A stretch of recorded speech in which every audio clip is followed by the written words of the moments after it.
நீதியை சரிக்கட்டும் நாள் என் மனதில் இருந்தது.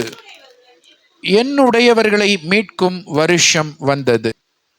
நீங்கள் பார்க்கக்கூடிய இந்த வருஷம், இனிமேல் நீங்கள் பார்க்கக்கூடிய நாட்கள் உங்கள் வாழ்க்கையில் எப்படி இருக்கும் என்றால், தேவ நீதி இறங்கி வரக்கூடிய வருஷமாக இருப்பார். அல்லேலூயா. என்ன செய்வார்? முதலாவது சாம்பலுக்கு பதிலாக உங்களுக்கு சிங்காரம் உண்டாகும். எப்போ?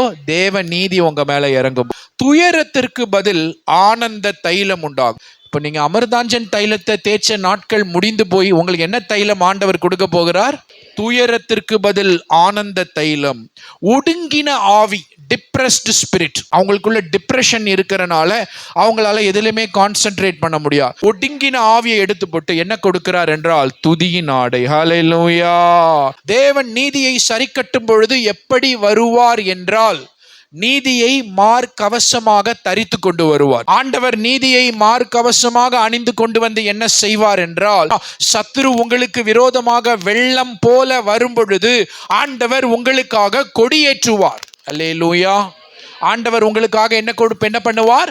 ஒரு ஜெய கொடியை ஏற்றுவார். என்றாவது பதுங்கி இருந்து வெள்ளம் போல உங்களுக்கு விரோதமாய் பாயும்படி அவன் காத்து நிற்பான். யாரை விழுங்கலாம் என்று கர்ஜிக்கிற சிங்கம் போல காத்திருப்பான். ஒரு நேரம் வெள்ளம் போல காத்திருப்பான். அல்லேலூயா. அப்படி அவன் வெள்ளம் போல வரும் பொழுது என் ஆண்டவர் உங்களுக்காக எப்படி எழும்புவார்? ஒரு ஜெய கொடியை உங்களுக்காக ஏற்றுவார்.